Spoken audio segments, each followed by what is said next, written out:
Good morning students, this is part 7 of chapter 2। Previous videos में हमने study किया था polar dielectrics and non polar dielectrics. ठीक है, तो आज जो हम स्टडी करने वाले हैं वो है behaviour of dielectrics in the presence of external electric field.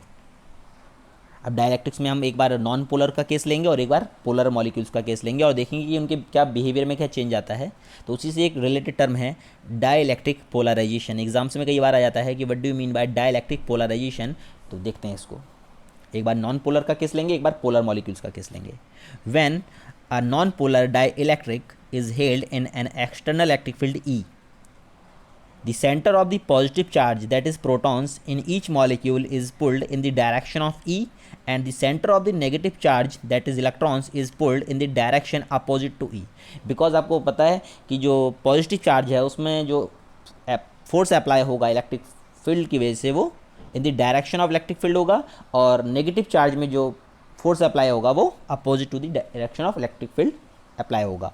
Therefore the two centres of positive and negative charges in the molecule are separated. इस वजह से क्या होता है, मॉलिक्यूल के अंदर इलेक्ट्रिक फील्ड अगर अप्लाई करते हैं हम नॉन पोलर मॉलिक्यूल के केस में, तो पॉजिटिव और नेगेटिव सेंटर्स क्या होंगे, सेपरेट हो जाएंगे। Thus the molecules get distorted and is said to be polarised, और मॉलिक्यूल क्या हो जाएगा, डिस्टॉर्ट हो जाएगा और उसको हम कहेंगे पोलराइज्ड हो गया।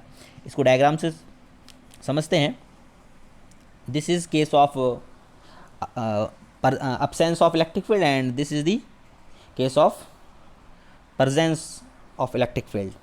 तो जब इलेक्ट्रिक फील्ड अपसेंट था यानी कि नहीं था, तो जितने भी मॉलिक्यूल्स हैं, ठीक है, तो यहाँ पे net electric dipole moment zero था। बट अगर इलेक्ट्रिक फील्ड अप्लाई कर दिया यहाँ पे E not equal to zero, E की वैल्यू ज़ीरो नहीं है, तो क्या होगा, पॉजिटिव और नेगेटिव सेंटर्स सेपरेट हो जाएंगे और जितने भी पॉजिटिव सेंटर्स हैं वो सब राइट साइड में आ गए हैं इलेक्ट्रिक फील्ड की डायरेक्शन में। इलेक्ट्रिक फील्ड की डायरेक्शन राइट टू लेफ्ट ही है, सॉरी लेफ्ट टू राइट।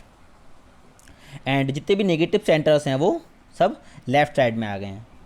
इस वजह से जो नॉन पोलर मॉलिक्यूल है वो पोलराइज्ड हो जाएगा, एक साइड में पॉजिटिव एक साइड में नेगेटिव। ये था नॉन पोलर का केस। अब पोलर का केस लेते हैं।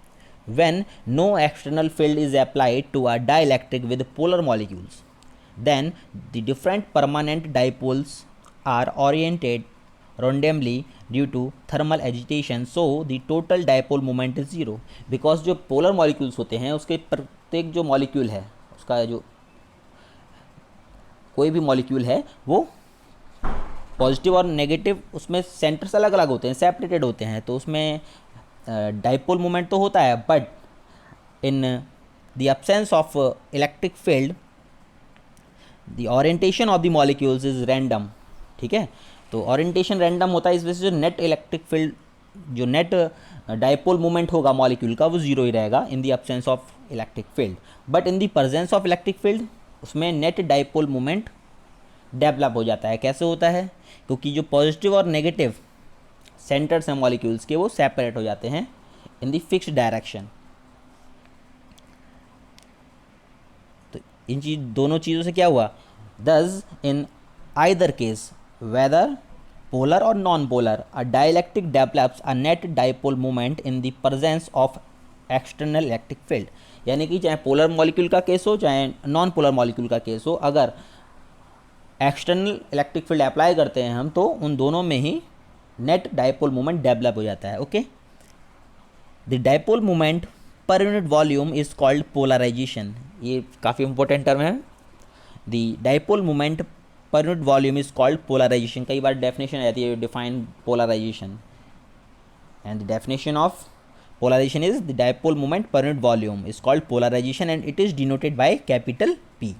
ठीक है, और स्मॉल p से किसको शो करते हैं, डाइपोल मोमेंट को शो करते हैं स्मॉल p से। ठीक है, और कैपिटल P से पोलराइजेशन को। Now next topic is electric susceptibility. Electric susceptibility, अब क्या होता है ये, it is found that the electric polarisation P is directly proportional to the effective, यहाँ पे ये टर्म इंपॉर्टेंट है, effective electric field E in a polarised dielectric.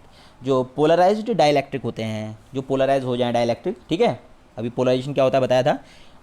In case of polarised dielectric the electric polarisation capital P is directly proportional to effective electric field. यहाँ पे effective electric field use किया है हमने, external electric field नहीं, because effective electric field E is equal to external electric field minus electric field due to polarisation, ये होता है। Because effective electric field E is equal to होता है external electric field E not minus electric field due to polarisation.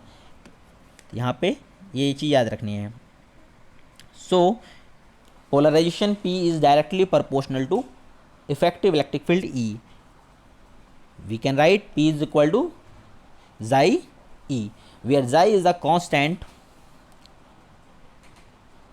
called xi. Xi is called electric susceptibility. xi है, इसको electric susceptibility of dielectric कहते हैं, electric susceptibility of dielectric. The electric susceptibility describes the electrical behavior of a dielectric.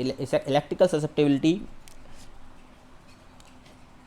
से क्या होता है, behaviour of electric behaviour of dielectric की study हम कर सकते हैं, पता कर सकते हैं कि उसका बिहेवियर कैसे रहेगा।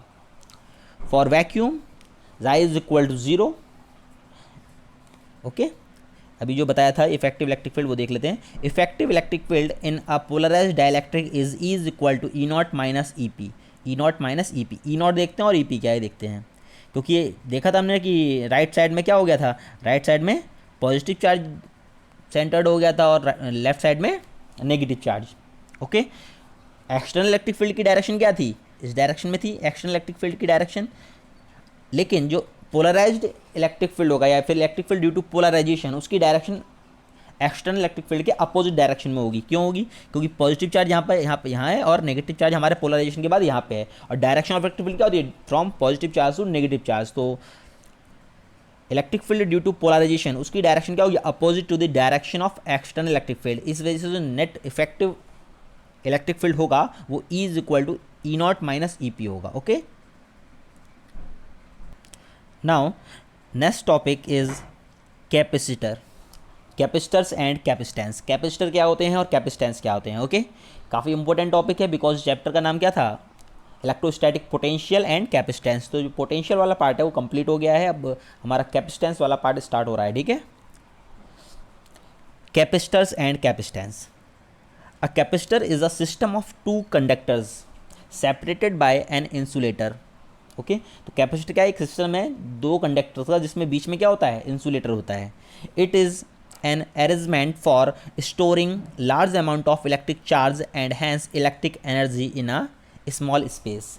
तो ये अरेंजमेंट क्यों यूज़ होता है, it is an arrangement for storing large amount of electric charge. Large amount of electric charge को स्टोर करने के लिए हम कैपेसिटर यूज़ करते हैं, और क्योंकि चार्ज स्टोर रहा है इस वजह से हम ये भी कह सकते हैं hence electric energy in a small piece. Electric energy को स्टोर करने में हम यूज़ करते हैं, ये भी कह सकते हैं, या फिर इलेक्ट्रिक चार्ज को स्टोर करने में यूज़ करते हैं, ये भी कह सकते हैं। तो कैपेसिटर क्या है, ऐसी डिवाइस जिसकी वजह से जिसका यूज़ करके हम large amount of electric charge या फिर इलेक्ट्रिक एनर्जी को स्मॉल स्पेस में स्टोर कर सकते हैं। It is a system of two conductors separated by an insulator. Okay, now what is now next topic is principle of capacitors. ये भी कई बार एग्जाम्स में आता है, principle what is the principle of capacitor, इसका सिद्धांत क्या है कैपेसिटर का, किस प्रिंसिपल पे बेस्ड होता है कैपेसिटर। ओके, तो इसको देखने से पहले थोड़ा स्टडी कर लेते हैं कि कैसे हम एक्सप्लेन करेंगे प्रिंसिपल ऑफ कैपेसिटर को। Let's consider an insulated metal plate A, let some positive charge be given to this plate till its potential become maximum. हम एक इंसुलेटेड प्लेट ए लेते हैं, ठीक है, और उसको पॉजिटिव चार्ज देते हैं, और इतना देते हैं कि जब तक उसका पोटेंशियल जब तक मैक्सिमम ना हो जाए इतना हम उसको चार्ज देते हैं। फिगर ए में आप देख सकते हैं। ठीक है, तो एक metal plate insulated metal plate A लेते हैं और उसको पॉजिटिव चार्ज देते हैं जब तक उसका पोटेंशियल मैक्सिमम नहीं हो जाता। Now consider another insulated metal plate B held near the plate A, और दूसरी फिर हम एक इंसुलेटेड मेटल प्लेट लेते हैं बी जो कि ए के पास में रखी हुई है। By induction a negative charge is produced on the nearer face of B and an equal positive charge develops on the farther face of B। तो जो B प्लेट है, इसका ए के पास वाले जो फेस है उसमें नेगेटिव चार्ज इंड्यूस्ड होगा और इसके अपोजिट डायरेक्शन में पॉजिटिव चार्ज इंड्यूस्ड होगा। जितना नेगेटिव चार्ज इंड्यूस्ड होगा इस बी प्लेट में उतना ही पॉजिटिव चार्ज इंड्यूस्ड होगा। ओके, उसके बाद क्या करेंगे हम, इसको जो बी प्लेट है इसको हम अर्थ ग्राउंड से कनेक्ट कर देंगे, तो जितना भी पॉजिटिव चार्ज है वो सब ट्रांसफ़र हो जाएगा अर्थ में। देखते हैं इसको।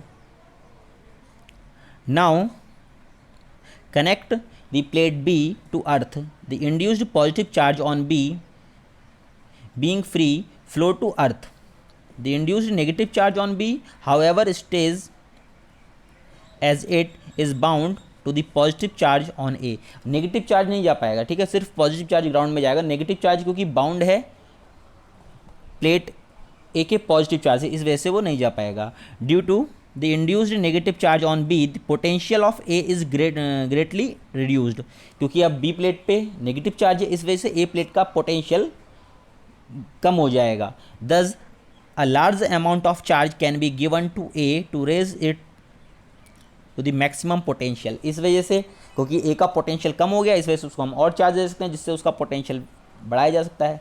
Hence we conclude that the capacitance of an insulated conductor is increased considerably by bringing near it an uncharge earth conductor. इस वजह से हम ये कह सकते हैं कि किसी भी कंडक्टर का capacitance means capacity to store charge. Okay, capacitance means capacity to store charge, उसको हम बढ़ा सकते हैं अगर उसके पास में हम अनचार्ज अर्थ कंडक्टर ले आएँ। This is the principal of capacitor. किसी भी कंडक्टर का कैपेसिटेंस बढ़ा सकते हैं अगर उसके पास में अनचार्ज अर्थ कंडक्टर ले आएँ। यही है principle of capacitor. Now next topic is electrical capacitance. Okay, now next topic is electrical capacitance. The ability of a conductor to store electric charge is called electrical capacitance. किसी भी conductor की ability store electric charge को store करने की जो ability होती है, किसी भी कंडक्टर की इलेक्ट्रिक चार्ज को स्टोर करने की जो एबिलिटी होती है उसको हम कहते हैं इलेक्ट्रिकल कैपेसिटेंस। और अलग अलग कंडक्टर्स की इलेक्ट्रिकल कैपेसिटेंस अलग अलग हो सकती है। जैसे रेजिस्टेंस एक प्रॉपर्टी होती है ना कंडक्टर की, उसी टाइप से इलेक्ट्रिकल कैपेसिटेंस भी कंडक्टर की एक प्रॉपर्टी है। If a charge Q given to the conductor raise its potential to V, अगर किसी कंडक्टर को क्यू चार्ज देने पे उसका पोटेंशियल वी इंक्रीज हो जाता है, then it is found that Q is directly proportional to V। तो हम ये देखते हैं कि जो Q है उसको जितना चार्ज हम दे रहे हैं उसी के अकॉर्डिंग उसका पोटेंशियल इंक्रीज होता है, वेरी करता है। Therefore we can write Q is equal to CV, where C is a constant called electrical capacitance. So we can write C is equal to Q upon V, where C is a electrical capacitance of the conductor. SI unit of capacitance is farad. Okay, farad. We can define 1 farad as a conductor is said to have capacity of 1 farad when a charge of 1 coulomb rises its potential by 1 volt। अगर किसी conductor को 1 coulomb charge देने पे उसका potential 1 volt increase करता है तो उस कंडक्टर की कैपेसिटी 1 फैराड होगी। ओके, इस वीडियो में सिर्फ इतना ही, और बाकी के जो टॉपिक्स हैं हम नेक्स्ट वीडियो में कवर करेंगे। Okay, thank you students.